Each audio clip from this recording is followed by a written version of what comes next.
आपकी आवाज में आज हम बात करने वाले हैं लोकतंत्र की और लोकतंत्र में जवाबदेही की। लोकतंत्र में विपक्ष का काम है सवाल उठाना, सवाल पूछना, और सरकार का काम है विपक्ष के सकारात्मक सवालों के जवाब देना।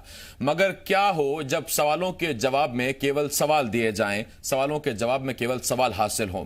तब क्या हो जब सवाल पूछने पर विपक्ष को उसकी विफलताएं गिनाई जाने लगें, या वाकई सरकारें इसलिए तुलना करने लगती हैं ताकि वो अपनी सरकार को बेहतर बता सकें? कई सवाल हैं जिनके जवाब जानने की कोशिश करेंगे। एक खास पैनल भी हमारे साथ जुड़ेगा, लेकिन आइए सबसे पहले एक रिपोर्ट देखते हैं।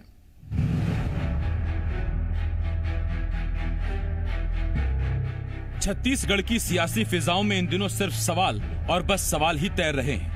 मगर खास बात यह है कि इन सवालों का जवाब कहीं से नहीं आ रहा। सूबे में हुई वर्चुअल रैली के बाद से बीजेपी में नई ऊर्जा दिखाई दे रही है। खुद पूर्व सीएम रमन सिंह सरकार पर सीधा निशाना साध रहे हैं। रमन सिंह ने हाल ही में ट्वीट कर सरकार से 5 सवाल पूछे तो जवाब देने की बजाय कांग्रेस ने रमन पर पलटवार किया और कह दिया रमन राष्ट्रीय उपाध्यक्ष हैं, मगर आजकल पार्टी उन्हें पूछ नहीं रही। इतना ही नहीं, उन्होंने पिछली सरकार के वादों की याद दिलाते हुए रमन सिंह को ही घेर लिया। रमन सिंह जी पहले तय कर ले कि उसको राष्ट्रीय स्तर पर अपने बयान देना है कि उसको प्रदेश स्तर पर आना है, कि उसको भारतीय जनता पार्टी ने राष्ट्रीय उपाध्यक्ष बनाया है और वो प्रदेश के उपाध्यक्ष की तरह बयान दे रहे हैं। तो पहले अपनी भूमिका तय कर ले, वो किस भूमिका में है। सीएम के सवालों पर पूर्व सीएम 15 साल में किए विकास के तमाम कामों की फेहरिस्त लेकर सामने आ गए। साथ ही सरकार के बार बार पिछली सरकार पर हमलों को लेकर कहा कि सरकार केवल आरोप लगाती है, जांच नहीं कराती। मेरी उपस्थिति का इतना खौफ क्यों खाते हैं और मुझे क्यों चाहते हैं मैं दिल्ली चला जाऊं, राष्ट्रीय उपाध्यक्ष बना हूं, उस दायित्व का निर्वहन कर रहा हूं, मगर छत्तीसगढ़ की मिट्टी, यहाँ के अन्याय, यहाँ के शोषण, यहाँ के गलत कामों के प्रति मैं हमेशा मुखरता के साथ, पूरी ताकत के साथ आज और कल हमेशा बोलता रहूँगा। सवाल जहाँ तक क्षमता का है तो क्षमता छत्तीसगढ़ ने 15 साल देखा है, ये तो 18 महीने में इनकी क्षमता देख लिया जनता ने। बयानों से अलग अब सियासत की ये लड़ाई सोशल मीडिया पर भी लड़ी जा रही है। कांग्रेस ने रमन सिंह के घोटालों की याद दिलाते हुए जहां shut up Raman scam Singh का हैशटैग चलाया, तो बदले में बीजेपी ने डर गई कांग्रेस हैशटैग से अधूरे वादे गिना दिए। लेकिन सवाल यह है कि लोकतंत्र में सवाल का जवाब सवाल से देने वाली परंपरा जवाबदेही को ढता नहीं बता रही। Devesh Tiwari, C media, Raipur. तो ये हमने आपको एक रिपोर्ट दिखाई, हमने आपको बताया कि इस तरह से सवालों के जवाब में सवाल ही दिए जा रहे हैं, जवाब नहीं मिल रहा है, और ऐसे में फिर जवाबदेही कैसे तय होगी? लोकतंत्र का जो मूल्य है, लोकतंत्र में जो जवाबदेही होनी चाहिए वो कहां है? और आपको ये भी बता दें कि एक घटना हाल फिलहाल में और घटी, और वो ये था कि रमन सिंह के खिलाफ कुछ कांग्रेसी कार्यकर्ताओं ने जाकर ईओडब्ल्यू में शिकायत की और उनके खिलाफ जांच की मांग की। तो वहीं पूर्व मुख्यमंत्री डॉक्टर रमन सिंह के खिलाफ ईओडब्ल्यू में कांग्रेस की शिकायत पर धर्मलाल कौशिक का बयान आया। उन्होंने कहा कि कांग्रेस ने राजनीति में गिरने का स्तर तय किया है, रमन सिंह के खिलाफ ईओडब्ल्यू जाना हास्यास्पद है। यदि उसमें कोई छिपाने का काम किया जाता है तो इलेक्शन कमीशन है, उस पर कार्रवाई करती है, लेकिन हद से तब और बढ़ गई कि जब 3 चुनाव का निकाल करके ईओडब्ल्यू को जाकर के वो कंप्लेन करे। ये स्तर है यहाँ के कांग्रेस की राजनीति की और यहाँ की सरकार की। वास्तविक में यदि कोई एक्शन लेना हो तो हम लोग जब जमा करते हैं, आईटी वाले तत्काल नोटिस भेजते हैं। दो खास मेहमान हमारे साथ जुड़ रहे हैं। हमारे साथ बीजेपी की तरफ से श्रीचंद सुंदरानी जी और कांग्रेस की तरफ से राजेंद्र तिवारी जी हमें ज्वाइन कर रहे हैं। मेरे सहयोगी देवेश भी हमारे साथ जुड़े हुए हैं। मैं आप तीनों का बहुत बहुत स्वागत करता हूं। सुंदरानी जी, आप मुस्कुरा रहे हैं, बहुत अच्छे लग रहे हैं, लेकिन मैं आपके पास बाद में आऊंगा। पहले मैं राजेंद्र तिवारी जी के पास आऊंगा। राजेंद्र जी, आपके पास आ रहा हूं और मेरा आपसे पहला सवाल। राजेंद्र जी, अगर सरकार में, लोकतंत्र में सरकार भी सवाल ही पूछने लगे विपक्ष से, तो फिर जवाबदेही कौन तय करेगा? जवाबदेही किसकी होगी? कौन देगा जवाब? नहीं, सवाल तो पूछना चाहिए, लोकतंत्र की परंपरा है। आसिफ जी, ऐसा है, केवल भारत के प्रधानमंत्री से आप सवाल नहीं पूछ सकते भाई, वहां पर प्रतिबंध लगा हुआ है। इसलिए आज तक 6 साल में उन्होंने एक भी प्रेस कॉन्फ्रेंस नहीं बुला करके पत्रकारों से सवाल पूछने का उनको मौका नहीं दिया। अब हम जब कभी भी हम लोगों ने उनसे सवाल पूछा तो कभी हम पाकिस्तान समर्थक हो जाते थे, आजकल चाइना समर्थक हो गए हैं, तो देशद्रोही का ठप्पा लग जाता, तो उनसे सवाल नहीं पूछ सकते। बाकी तो प्रजातंत्र में हर किसी को सवाल पूछने का अधिकार है। और मैं बानगी देना चाहूंगा, मेरे बगल में देवेश तिवारी बैठे हुए हैं, बहुत वरिष्ठ पत्रकार हैं, वो मेरी बात की पुष्टि करेंगे कि पिछले सोमवार को पूरे प्रिंट जगत के जितने पत्रकार थे सबको बुला करके मुख्यमंत्री ने अपने घर में निवास में भोजन कराया और खुल के बैठ करके सवाल पूछने की इजाजत दिया। फिर मंगलवार को उन्होंने इलेक्ट्रॉनिक मीडिया के लोगों को बुलाया, कहा पूछो, खुल करके सवाल पूछो। फिर उसके बाद में 2 दिन के बाद में उन्होंने कांग्रेस भवन में वो जो अभी आप जिसका वर्णन कर रहे हैं उसमें पत्रकारों को बुलाया और कहा कि पूछिए सवाल, और सवाल पूछने के बाद में उनकी एक तिवारी जी, ये तो बहुत अच्छी बात है, पत्रकारों को बुलाया, जब उनसे कार्यक्रम हो जाता कहा है कि आप सवाल पूछिए, तो विपक्ष के सवाल अच्छे लगते हैं? मैं आपको पूछ रहा हूं, हाँ नहीं, बिल्कुल अच्छे लगते हैं, मगर जैसे आपने सवाल पूछने का अधिकार प्राप्त किया है वैसे ही सवाल पूछने का अधिकार भी प्राप्त करना चाहिए। सूपा बोले तो बोले, चलनी बोल रही है। यानी ये डॉक्टर रमन सिंह जी सवाल उठा रहे हैं जिनके कार्यकाल में, जिनके 15 वर्ष के कार्यकाल में 39.9% थी गरीबी की दर यहां पर, जो उड़ीसा, झारखंड, यूपी, बिहार सबसे ज्यादा थी। ये डॉक्टर रमन सिंह जी सवाल उठाने की बात कर रहे हैं।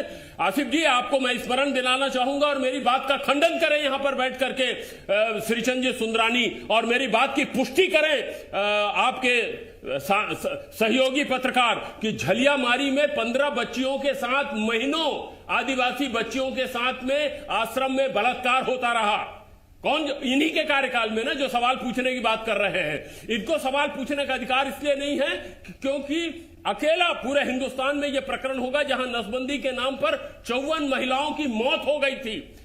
इनके कार्यकाल में हालत यह थी कि जिस समय आंख का ऑपरेशन होता था मोतियाबिंद का, तो लोगों की आंखों नहीं, देखिए तिवारी जी, मैं आपसे फिर कह रहा हूं सर, छोटी सी रिक्वेस्ट मेरी आपसे, मासूम बच्चों को देखिए कुछ तो इन बातों पर जनता नाराज रही होगी। मुझको तिवारी जी, कुछ तो जनता इन्हीं बातों पर नाराज रही होगी कि आज सुंदरानी जी इधर बैठे हैं, तिवारी जी आप इधर बैठे हैं, वरना 15 साल से तिवारी जी आप उधर बैठ रहे थे, सुंदरानी जी इधर बैठ रहे थे। मैं आता हूं इस पर आपके पास।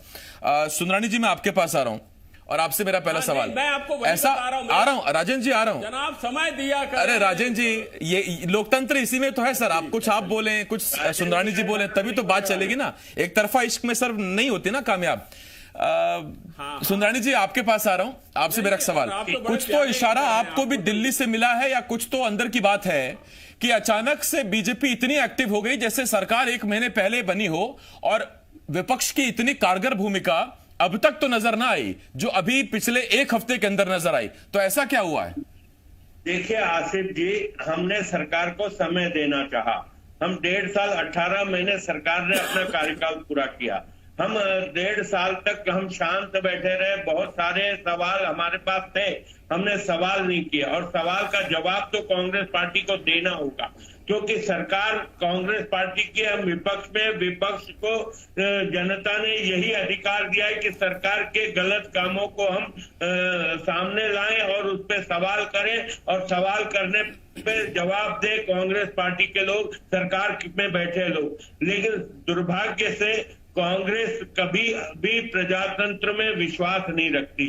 आप देखिए 2 ट्वीट क्या आ गए डॉक्टर रमन सिंह जी के, जवाब देने के बजाय वो 15 साल के रोने लग गए। 15 साल हमने सरकार चलाई, 2003 तक क्या स्थिति थी प्रदेश की, पूरे प्रदेश की जनता जानती है। 2008 में हमारे पास बहुमत आया, 2003 में हमारे पास बहुमत आया, 2013 में 3 बार छत्तीसगढ़ में हमने सरकार बनाई। तो इसी पर तो सुंदरानी जी मैं आपसे पूछ रहा हूं कि जब आपने 15 साल सरकार चलाई, आपको बाखूबी मालूम है कि विकास रातों रात नहीं होता है, थोड़ा वक्त लगता है, तो 15 साल की तुलना में कम से कम कुछ या तो वक्त और दे दें, या अगर आपने 18 महीने भी गुणा भाग करके वक्त दिया तो फिर इस सियासी सब्सिडी की वजह क्या है? आपको तो सीधे हल्ला बोल देना चाहिए था। देखिए आसिफ भाई, 18 महीना सरकार के लिए बहुत होता है। नौजवानों को बेरोजगारी भत्ता देने की बात इन्होंने कही थी। प्रति माह 2,500 रुपए 10 लाख नौजवानों को प्रति माह अगर 2,500 देते तो एक साल में 30,000 होते हैं, 18 महीने में 45,000 एक नौजवान को ठगा इन्होंने, 10 लाख नौजवानों को ठगाए।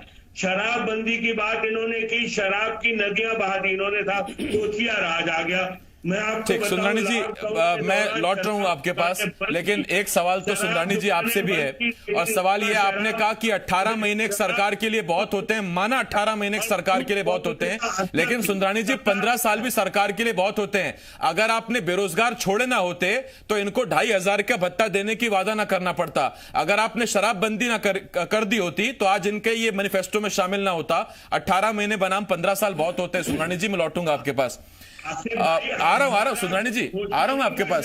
सर वो सब देख रहा हूं मैं, टाइम अभी एकदम आऊंगा आपके पास। देवेश आपके पास आ रहा हूं, बेरोजगारी दूर की, बिल्कुल आ रहा हूं, मैं आ रहा हूं। देवेश आपसे सवाल मेरा ये है, जवाबदेही किसी स्तर पर तो होनी चाहिए। अगर आप इस तुलना करने लगे कि देखिए पिछली सरकार ने ये नहीं किया, पिछली सरकार ने ये नहीं किया, तो फिर तो काम हो गया, फिर तो कुछ होने वाला है नहीं। भाई 1.5 साल में एक भूमि पूजन नहीं किया इन्होंने। देखिए आसिफ, हमने दोनों दौर देखे हैं। अच्छी बात यह है कि हमने बीजेपी का वो दौर भी देखा है और कांग्रेस का दौर भी देख रहे हैं। दरअसल जब नेता एक दूसरे नेता का सवाल का जवाब देने की जब बारी आती है तो जवाब नहीं ही दिया जाता है। आज भूपेश बघेल कह रहे हैं कि वो दिल्ली के नेता हैं, छत्तीसगढ़ में सियासत क्यों कर रहे हैं, जबकि रमन सिंह छत्तीसगढ़ के मुख्यमंत्री रहे 15 साल, वो अपनी सियासत कर रहे हैं, उनका काम है सवाल पूछना, वो सवाल पूछ रहे हैं, सरकार को उसका जवाब देना चाहिए। लेकिन मैं ये भी याद दिलाना चाहूंगा कि जब भूपेश बघेल प्रेस कॉन्फ्रेंस करके सवाल पूछा करते थे और जब उस सवाल का जवाब रमन सिंह से जानना चाहते थे, तब उनका यह कहना होता था कि वो प्रेस कॉन्फ्रेंस करने वाले लोग हैं, क्या उनके सवाल का जवाब देना। और बीते लोकसभा चुनाव के टाइम उन्होंने मुख्यमंत्री भूपेश बघेल को छोटा आदमी तक कह दिया था कि छोटे आदमी लोग, छोटी मानसिकता के लोग इस तरह की बातें करते रहते हैं। तो ये राजनीति है, इसमें कोई नेता जो है वो दूसरे नेता के सवाल का जवाब नहीं देता। लेकिन पत्रकारिता के लिहाज से अगर कहें तो आज से 4 साल पहले जब एक पत्रकारिता की रिपोर्ट आई थी रिपोर्टर्स विदाउट बॉर्डर संस्था की, उसमें छत्तीसगढ़ पत्रकारों के थ्रेट के मामले में पूरे देश में दूसरे नंबर पर था जम्मू कश्मीर के बाद।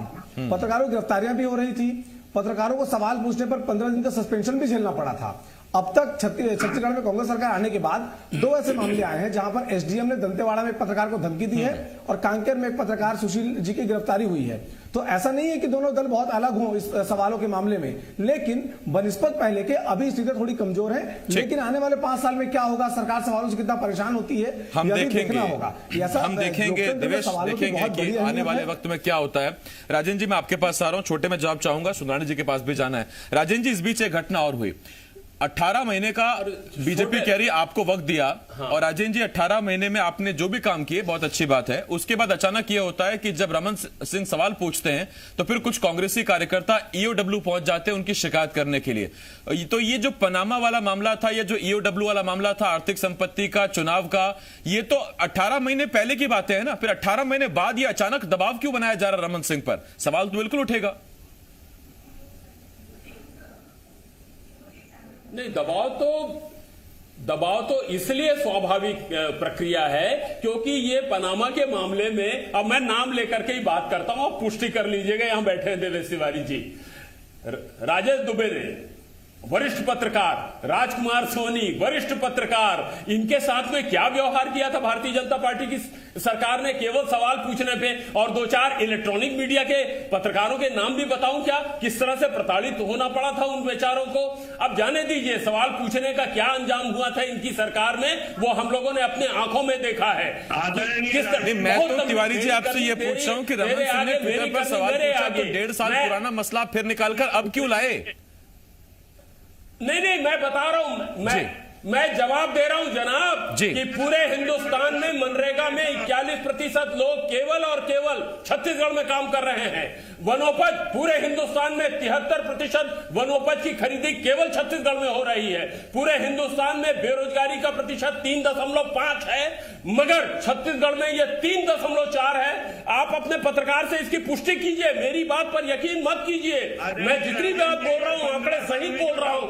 हमारी अकेली सरकार है, सुनो, अकेली सरकार है जो 2500 रुपए धान का मूल्य, समर्थन मूल्य दे रही है। ये अकेली सरकार है। पूरे भारत में गन्ने का समर्थन मूल्य 275 रुपए लिया जाता है। ठीक, मैं लौट रहा हूं आपके पास राजेंद्र जी। लोकतंत्र विपक्ष की आवाज ना रह जाए, सुंदरानी जी के पास मैं जरूर जाऊंगा 30 सेकंड के लिए। राजेंद्र जी 1 मिनट सर। हर तरफ राजेंद्र जी 1 मिनट। सुंदरानी जी, ये जो जवाब अब राजेंद्र जी दे रहे हैं, इसी तरह के जवाब चाहिए ना आपको कि आप काम बताइए कितने हुए, जो नहीं हुए वो कब होंगे, वो टाइमलाइन, यही तो आप जानना चाहते हैं ना लोकतंत्र में। देखिए आसिफ जी, शिक्षा के क्षेत्र में इन्होंने कुछ नहीं किया। आज कुपोषण के क्षेत्र में अगर गिरावट आई है तो डॉक्टर रमन सिंह जी के 15 साल के कार्यकाल के कारण आई है। 15 साल जो डॉक्टर रमन सिंह जी ने काम किया, इन्होंने काम किया 15 साल 18 महीने में। अच्छा सुंदरानी जी, मतलब कुपोषण कम हुआ तो रमन सिंह की सरकार की वजह से, बेरोजगार हैं तो इनकी वजह से कराया। आज नहीं, कुपोषण इनके समय में आसिफ जी 41% कुपोषण था, 41%, और अभी 17% कम हुआ है। हमने आदिवासी क्षेत्र में जब अंडा बांटा था तो ये लोग आपत्ति करने लग गए। ठीक, कोई बात नहीं राजेंद्र जी। सुंदरानी जी, आप भी जानते हैं यहाँ डिबेट का जरा तरीका अलग है। बारी बारी सबकी बात सुनते हैं बड़े प्यार से, और सकारात्मक जब तक चीजें आती रहती हैं, डिबेट चलती रहती है। बहुत शुक्रिया आपका हमारे साथ जुड़ने के लिए। सुंदरानी जी आपका भी, राजेंद्र जी आपका भी, दिवेश आपका बहुत बहुत शुक्रिया हमारे साथ जुड़ने के लिए। लेकिन देखिए, तुलना इस बात पर की जा सकती है कि आपने इतनी सड़कें बनाई थी, हमारी सरकार ने इतनी सड़कें बनाई, लेकिन जब एक दूसरे का गिरेबान ज्यादा गंदा बताया जाता है कि मेरा तो है ही लेकिन मुझसे ज्यादा गंदा आपका है, और आपका तो इतना गंदा गिरेबान है कि धुलकर किसी भी अच्छे ब्रांडेड वॉशिंग पाउडर से भी वो वापस सफेद नहीं होने वाला, तो फिर वहां लोकतंत्र का रायता हो जाता है, दही हो जाता है। हाँ, इस पर अगर तुलना हो कि हमारे कार्यकाल में इतने महीनों में इतनी सड़कें बनी, हमारे कार्यकाल में इतने लोगों को इतना रोजगार मिला, आप बताइए कितना रोजगार मिला, तो फिर वो सकारात्मक भूमिका है, सकारात्मक सियासत है, उस पर बात हो तो ज्यादा बेहतर है। बाकी जनता हिसाब किताब रखती है, सियासतदानों को ऐसा लगता हो या ना लगता हो। एक छोटे से ब्रेक के लिए हमें रुकना होगा, बहुत जल्द लौट रहे हैं।